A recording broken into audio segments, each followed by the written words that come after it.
जय श्री राम दोस्तों मेरे चैनल एस्ट्रो प्रेडिक्ट में आपका बहुत बहुत स्वागत है।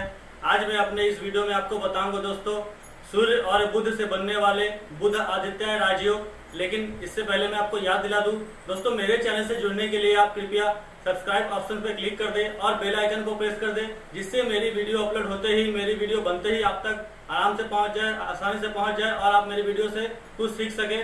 आप मेरे चैनल के साथ अप टू डेट जुड़े रहे। दोस्तों, अगर आपको मेरी वीडियो अच्छी लग रही हो तो आप लाइक और शेयर भी करें। आज मैं आपको बताऊंगा कुंडली में बनने वाले बुध आदित्य राजयोग कैसे बनता है दोस्तों। लेकिन इससे पहले मैं आपको इसकी विशेषताएं बता दूं। जिसकी भी कुंडली में दोस्तों यह बुध आदित्य राजयोग बनता हो, ऐसे जातक का आत्मविश्वास और बुद्धि बहुत तेज होता है। यह अपने जीवन में अपने आत्मबल से और अपने बुद्धि से ही सभी जिस क्षेत्र में ये जाते हैं उसी क्षेत्र में सफलता प्राप्त करते हैं। दोस्तों, यह राजयोग एक शुभ राजयोग माना जाता है। आज मैं आपको बताऊंगा यह राजयोग कैसे बनता है। चलिए बिना देर के हुए मैं आपको बताता हूं कि राजयोग कुंडली में कैसे देखा जाता है। दोस्तों, बुध आदित्य राजयोग कुंडली में कैसे बनता है, इसके लिए कुछ शर्तें हैं दोस्तों, आपको ये ध्यान रखनी है। पहली शर्त है दोस्तों सूर्य और बुध की युति। आपको कुंडली में यह देखना है सूर्य और बुध की युति है या नहीं। और दोस्तों एक बात और मैं आपको बता दूं, जिस भाव में सूर्य बैठे होंगे उसी भाव में या एक भाव आगे या एक भाव पीछे भी बुध स्थित रहते हैं। बुध और सूर्य एकदम आसपास ही रहते हैं ब्रह्मांड में, इसीलिए एक घर आगे पीछे या युति में ही आपको दिखने को मिलेंगे अधिकतर कुंडली में कि युति में ही है। आपको यह ध्यान रखना है सूर्य और बुध युति में हो और दोनों की डिग्री अच्छी हो, बुध ग्रह सूर्य से अस्त न हो जाए और सूर्य बुध कुंडली में योग कारक हो। यह आपको ध्यान रखना है दोस्तों। कुछ शर्तें हैं। प्रथम शर्त है सूर्य बुध की युति कुंडली में और सूर्य और बुध की डिग्री भी अच्छी हो, बलाबल अच्छा हो दोनों ही ग्रह के, और बुध ग्रह सूर्य से अस्त न हो जाए और सूर्य और बुध कुंडली में योग कारक हो। दोस्तों, मैंने आपको योग कारक कुंडली में कैसे निकाला जाता है मैंने आपको बताया था। आज मैं फिर इसमें समझाने के लिए आपको बता दूंगा कैसे बनाया जाता है योग कारक और मारक देखा जाता है। दोस्तों, जैसे मान लीजिए यह लग्न कुंडली में प्रथम भाव में 5 नंबर राशि लिखी हुई है। 5 नंबर राशि अर्थात यह सिंह राशि है। सिंह राशि के स्वामी होते हैं सूर्यदेव। और दोस्तों यह राजयोग सूर्यदेव से ही बनते हैं और बुध देव से बनते हैं। तो सिंह लग्न की कुंडली में दोस्तों सूर्य लग्न की कुंडली में बुध देव योग कारक होते हैं दोस्तों, क्योंकि दोनों ही घर, एक सेकंड हाउस और एक 11th हाउस, एक आय भाव और एक धन भाव मिला हुआ है बुध देव को। और बुध देव सूर्यदेव अति मित्र भी है, मैंने आपको बताया था। तो इस कुंडली में, लग्न कुंडली में, सिंह लग्न की कुंडली में सूर्य और बुध दोनों ही योग कारक होंगे। आपको बाकी लग्न कुंडलियों में यह ध्यान रखना है कि सूर्य और बुध योग कारक है या मारक है, दोनों में से कोई भी एक ग्रह मारक नहीं होना चाहिए, दोनों ही योग कारक होना चाहिए दोस्तों। तभी आपको इसके 100% शुभ फल मिलेंगे। अगर कोई एक मारक हो गया तो आपको उतने अच्छे रिजल्ट देखने को नहीं मिलेंगे दोस्तों। आपको 100 कुंडलियों में से 99 कुंडली में यह देखने को मिलेंगे बुध आदित्य राजयोग बन रहा है। लेकिन उसमें से आपको 10 ही कुंडली ऐसे मिलेंगे जिसमें 100% आपको दिखेंगी कि वह बुध आदित्य राजयोग फल दे रहा है, क्योंकि अधिकतर कुंडलियों में बुध देव मारक हो जाते हैं या सूर्यदेव मारक हो जाते हैं या बुध देव सूर्य से अस्त हो जाते हैं। तो आपको इस सब चीजों का ध्यान रखना है कैसे यह योग बनता है। अब देखिए दोस्तों, अगर प्रथम भाव में सिंह राशि में ही सूर्य और बुध की युति हो तो यहाँ पे दोस्तों सूर्य और बुध की बुध आदित्य राजयोग बनेगा। लेकिन आपको यह ध्यान रखना है कि बुध देव सूर्य से अस्त ना हो जाए और दोनों की ही डिग्री अच्छी हो दोस्तों, यह आपको ध्यान रखना है। अगर मान लीजिए बुध देव अस्त हो जाए तो आप पन्ना रत्न धारण कर सकते हैं, या मान लीजिए बुध देव यहाँ पे कमजोर हो जाए, यहाँ पे बल बुध देव का कम हो जाए, डिग्री अच्छी ना हो तो आप पन्ना रत्न को धारण कर सकते हैं दोस्तों। लेकिन प्रथम भाव में सूर्य और बुध की बुध आदित्य राजयोग अच्छे फल आपको मिलेंगे। यहाँ पे 100% आपको सूर्य और बुध की बुध आदित्य राजयोग बनेंगे दोस्तों। आप देखिए जैसा सेकंड हाउस में कन्या राशि में बुध देव यहाँ उच्च के हो जाते हैं, यह स्वराशि है बुध देव की, और सूर्य देव भी यहाँ पे योग कारक ही है, सूर्य देव भी यहाँ पे अच्छे रिजल्ट देंगे। तो यहाँ भी आपको ध्यान रखना है कि बुध देव सूर्य देव से अस्त ना हो जाए और दोनों के ही डिग्री अच्छी हो। अगर बुध देव अस्त हो जाए तो यहाँ भी आप पन्ना रत्न को धारण करके बुध देव को बल दे सकते हैं और बुध आदित्य राजयोग का फल प्राप्त कर सकते हैं दोस्तों। यहाँ भी आपका 100% बुध आदित्य राजयोग बनेगा दोस्तों, आपको अच्छे फल ही मिलेंगे। अब दोस्तों देखिए थर्ड हाउस में, तृतीय भाव में, पराक्रम भाव में 7 नंबर राशि लिखी हुई है। 7 नंबर राशि था तुला राशि। तुला राशि में दोस्तों सूर्य देव नीच के हो जाते हैं, तो यहाँ पे आपको बुध आदित्य राजयोग का फल नहीं मिलेगा दोस्तों। यहाँ पे सूर्यदेव से आपको नेगेटिव रिजल्ट ही मिलेंगे, अच्छे रिजल्ट नहीं मिलेंगे, अशुभ परिणाम ही मिलेंगे। तो यहाँ पे थर्ड हाउस में बुध आदित्य राजयोग नहीं बनेगा। अब दोस्तों देखिए चतुर्थ भाव में 8 नंबर राशि वृश्चिक राशि लिखी हुई है। यहाँ पे सूर्य और बुध अगर स्थित हो युति बनाकर तो यहाँ पे बुध आदित्य राजयोग बनेगा। सिर्फ आपको ध्यान रखना है कि बुध देव सूर्य से अस्त ना हो जाए और दोनों की ही डिग्री अच्छी हो, दोनों ही बलाबल में हो।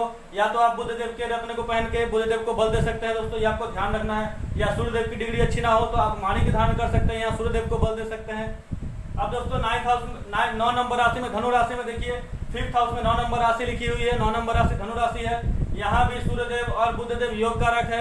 यहाँ सूर्यदेव अच्छे फल देंगे आपको, बुधदेव भी अच्छे फल देंगे, बुध आदित्य राजयोग बनेगा दोस्तों। बस आपको यह ध्यान रखना है बुधदेव अस्त ना हो, दोनों की डिग्री अच्छी हो। कोई भी एक अगर डिग्री वाइज कम हो जाए तो आप उसके रत्न धारण करके आप उसको बल दे सकते हैं, तो आपको बुध आदित्य राजयोग का शुभ फल मिलेगा। अब देखिए दोस्तों, यहाँ पे 6th हाउस में 6ष्टम भाव में सूर्य और बुध अगर युति बनाकर बैठे हो तो यह भाव बुरा है दोस्तों। आपको मैंने कहा था त्रिक भाव जो होता है 6, 8, 12, यह भाव बुरा होता है, गलत होता है। सिर्फ यहाँ पे विपरीत राजयोग ही बनता है, लेकिन यहाँ पे सूर्य और बुध के बुध आदित्य राजयोग नहीं बनेगा दोस्तों। यहाँ पे आपको अच्छे फल नहीं मिलेंगे, अशुभ परिणाम ही मिलेंगे। अब मान लीजिए दोस्तों, अगर यहाँ पे 6th हाउस में बुध देव अगर अस्त हो जाए सूर्य देव से, तो आप यहाँ पे पन्ना रत्न धारण करके 2nd हाउस और 11th हाउस को एक्टिवेट कर सकते हैं। आय भाव और धन भाव का आपको रिजल्ट अच्छा मिलेगा। इस भाव का रिजल्ट आपको नहीं मिलेगा, नेगेटिव पॉइंट नहीं मिलेगा, लेकिन आपको 2nd हाउस और 11th हाउस का शुभ फल मिलेगा। अगर बुध देव यहाँ अस्त हो जाए तो आप पन्ना रत्न को धारण कर सकते हैं। अगर मान लीजिए दोस्तों 7th हाउस में 11 नंबर राशि कुंभ राशि में सूर्य और बुध की युति हो जाए, तो यहाँ भी आपको बुध आदित्य राजयोग अच्छा मिलेगा दोस्तों, शुभ फल मिलेंगे। लेकिन आपको फिर ध्यान रखना है बुध देव की स्थिति अच्छी हो, बुध देव अस्त ना हो जाए, बुध देव की डिग्री अच्छी हो। अगर बुध देव अस्त हो जाए या डिग्री में कम हो तो आप पन्ना धारण कर सकते हैं, या सूर्य देव की डिग्री कम हो जाए तो आप माणिक धारण कर सकते हैं। अब दोस्तों 8th हाउस में देखिए 12 नंबर राशि लिखी हुई है मीन राशि, 8म भाव में मृत्यु भाव में। यहाँ भी दोस्तों आपको बुध आदित्य राजयोग नहीं बनेंगे, क्योंकि 8म भाव अशुभ भाव माना जाता है, यह भी त्रिक भाव में आता है। अगर यहाँ पे बुध देव अस्त हो जाए तो आप पन्ना रत्न को धारण करके अपने धन भाव को और आय भाव को एक्टिवेट कर सकते हैं। इनसे जुड़े आपको अच्छे रिजल्ट और शुभ रिजल्ट मिलेंगे, शुभ फल मिलेंगे बुधदेव द्वारा। अब दोस्तों मान लीजिए 9वें भाव में 9 नंबर घर में आपके 1 नंबर राशि लिखी हुई है मेष राशि। मेष राशि में दोस्तों सूर्यदेव उच्च के हो जाते हैं और 3 गुना शुभ फल देते हैं, शुभ परिणाम देते हैं दोस्तों। और अगर बुध देव भी युति बनाकर बैठे हो तो यहाँ पे आपके बनेंगे बुध आदित्य राजयोग सूर्य और बुध से दोस्तों। यहाँ पे भी आपको शुभ फल मिलेंगे, 100% अच्छे रिजल्ट मिलेंगे आपको। अगर बुध देव अस्त हो जाए तो आपको ध्यान रखना है, यहाँ पे पन्ना रत्न धारण करना है, या सूर्य देव की डिग्री ना अच्छी हो तो आप यहाँ पे माणिक धारण कर सकते हैं, आप बल दे सकते हैं दोनों ग्रहों को। अब दोस्तों मान लीजिए अगर 2nd नंबर राशि में 2 नंबर राशि में वृषभ राशि में 10th हाउस में अगर सूर्य बुध युति बनाकर बैठे हो तो यहाँ भी बनेगा बुध आदित्य राजयोग दोस्तों। यहाँ भी ध्यान रखना है आपको बुध देव की स्थिति और सूर्य देव की स्थिति। अगर बुध देव अस्त हो जाए आप पन्ना धारण करें, अगर सूर्य देव की डिग्री कम हो तो आप माणिक धारण करें, आपको 100% यहाँ पे बुध आदित्य राजयोग के शुभ फल मिलेंगे। अब दोस्तों देखिए, अगर लग्नेश आय भाव में आ जाए, सूर्य और बुध की युति बन जाए तो यहाँ बुध आदित्य राजयोग भी अच्छा फल देंगे दोस्तों। आपके जीवन में आय की स्थिति अच्छी होगी, यहाँ पे भी आपको 100% अच्छे रिजल्ट मिलेंगे बुध आदित्य राजयोग के। बस आपको ध्यान रखना है दोनों डिग्री वाइज अच्छे हो। बुधदेव अगर अस्त हो जाए तो आप पन्ना धारण कर ले, और सूर्यदेव अगर डिग्री वाइज अच्छे ना हो, डिग्री कम हो जाए, सूर्यदेव के बल कम हो जाए तो आप माणिक धारण कर ले। अब दोस्तों देखिए, अगर यहाँ पे 4 नंबर राशि में अगर आपके सूर्य और बुध स्थित हो तो दोस्तों यहाँ पे आपके बुध आदित्य राजयोग नहीं बनेगा, क्योंकि यहाँ द्वादश भाव में यहाँ पे अशुभ परिणाम में बैठे हैं, अशुभ फल देने वाले बैठे हैं सूर्य और बुध। यहाँ पे अच्छे रिजल्ट आपको नहीं देंगे सूर्य और बुध। यहाँ पे बुध आदित्य राजयोग नहीं बनेगा। अगर बुध देव यहाँ पे आपके अस्त हो जाए तो आप यहाँ धारण कर सकते हैं पन्ना रत्न को। उम्मीद करता हूँ आपको यह बुध आदित्य राजयोग समझ में आए होंगी। आज के लिए इतना ही, धन्यवाद। दोस्तों आज मैंने आपको बताया कुंडली में बुध आदित्य राजयोग कैसे बनता है। उम्मीद करता हूँ आपको यह वीडियो पसंद आई होगी, आप सीख रहे होंगे, आपको समझ में आई होगी। अगर आपको समझ में ना आ रही हो दोस्तों तो आप वीडियो को बार बार देखें, 1 बार 2 बार 3 बार देखें, बार बार देखें, आपको समझ में आएगा कैसे आपको रत्न विधान करना है। साथ ही साथ मैंने ये भी बताया है आपको, केवल आपको ध्यान रखना यही है 6, 8, 12 में आप रत्न को धारण ना करें। और अगर बुध देव 6, 8, 12 में अस्त हो जाए तो आप बुध देव के रत्न को धारण कर सकते हैं दोस्तों, आपको शुभ फल मिलेंगे। लेकिन आपको ध्यान रखना है अगर बुध देव अस्त ना हो तो आप रत्न को धारण ना करें, केवल बीज मंत्र से ही उपाय करें। आज के लिए इतना ही दोस्तों। नेक्स्ट वीडियो में मैं आपको बताऊंगा किसी दुर्योग के बारे में, कैसे कुंडली में दुर्योग बनता है। आज के लिए इतना ही। जय श्री राम।